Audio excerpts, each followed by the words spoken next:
प्रणाम सखी लोग। प्रणाम सबके यूट्यूब चैनल वाले और जितना मैंने देखा था।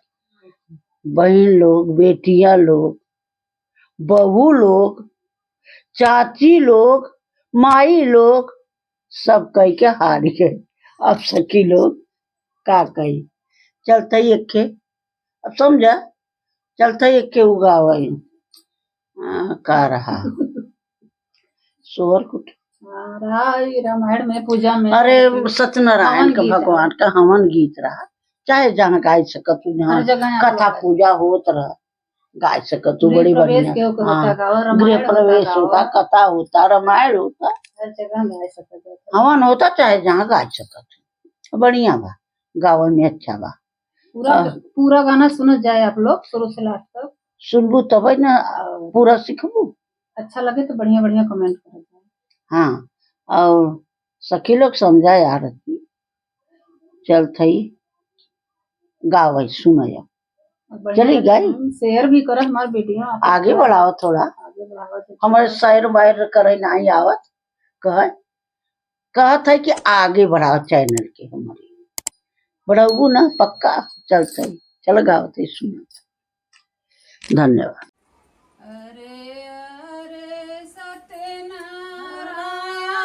बाबा सती का जाओ जाओ हो बाबा मोर मनसा जाओ पूरी करत मायल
रा